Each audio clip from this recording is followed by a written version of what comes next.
IOQM 2025 3 marks question. Consider fraction a by b not equal to 3 by 4 where a and b are positive integers with greatest common divisor of ab is equal to 1. मतलब a and b are co-prime with b is less than equal to 15. तो हमारे पास जो fraction है वो ऐसे हो सकता है जैसे a by 15 है या b की वैल्यू 14 लेंगे a by 14 या a by 13, a by 12, a by 11, a by 10 up to so on. If this is fraction is chosen closest to 3 by 4, इनमें से a की किस वैल्यू के लिए ये फ्रैक्शन 3 by 4 या 0.75 के नियरेस्ट होगा, क्लोजेस्ट होगा among all such fractions, then what is the value of a plus b?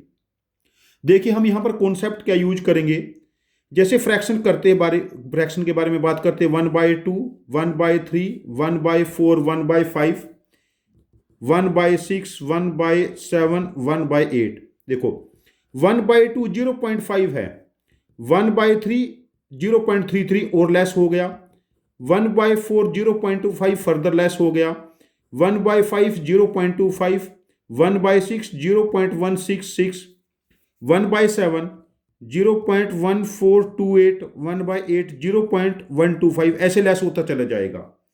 तो मेरा सजेशन है आप 1/20 तक की सारी वैल्यू लर्न कर ले, यहां पर आपकी बहुत हेल्प होगी इससे. तो यहां पर डिनोमिनेटर हमारे पास थोड़ा सा बड़ा होना चाहिए, तभी हम 0.75 के as close as possible calculate कर पाएंगे. जैसे डिनोमिनेटर 15 है या डिनोमिनेटर 14 है या डिनोमिनेटर 13, डिनोमिनेटर 12. यहां तो 9/12 हो गया, एग्जैक्टली 0.75 3/4, बट वो तो मुझे नहीं चाहिए. अच्छा, यदि 13 है तो यहां पर मैं 10 कर लेता हूं, 14 है तो 11 कर लेता हूं, 15 है तो 15 में भी 11 कर लेता हूं. बिकॉज कितना बनेगा देखो, 16 है तो 12/16 3/4 होगा ना, 11/15. ठीक है, अब देख लेते हैं, यहां पर वैल्यू कैलकुलेट कर लेते हैं. पहले हम बात करते हैं यहां से, देखो 1/7 कितना है 0.1428 एंड 1/14 इसका हाफ हो जाएगा 0.071/4. इसको हम 11 से मल्टीप्लाई कर लेते हैं. 11 से मल्टीप्लाई करेंगे तो 0.77 के आसपास जाके कुछ गिरेगा ये. ठीक है. अच्छा, 1/13 के बारे में बात कर लेते हैं. 1/13 10 इंटू 1/13 होता है 0.0769, तो ये वैल्यू बनेगी 0.769. अच्छा, 1/15 होगा 0.0666 अप टू सो ऑन.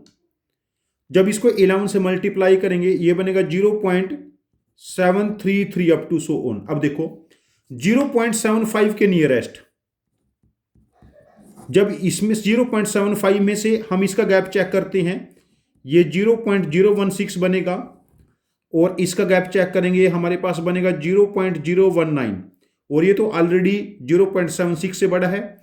तो हमारे पास जो क्लोजेस्ट टू 0.75 है वो लेस गैप पे है ना हमारे पास, तो इट बिकम्स 11/15. यदि a की वैल्यू 11 है, b की value 15 and a plus b का सम हमारे पास हो जाएगा 26. इस क्वेश्चन का आंसर हम आंसर ऑप्शन में मार्क करेंगे 26. This is difficult question because यहां पर कैलकुलेशन और जो फ्रैक्शन है एज क्लोज एज पॉसिबल, इसको हमने एग्जामिनेशन प्रेशर में विद इफिशियंसी एंड एक्यूरेसी के साथ कैलकुलेट करना बहुत डिफिकल्ट टास्क हो जाएगा. यदि आपके पास मेरे सॉल्यूशन से बेटर सॉल्यूशन है तो प्लीज़ मुझे कमेंट बॉक्स में पोस्ट करना, मैं आपके सॉल्यूशन का वीडियो बना के फिर उसको पोस्ट करूंगा. Thank you very much for joining with us. Happy learning.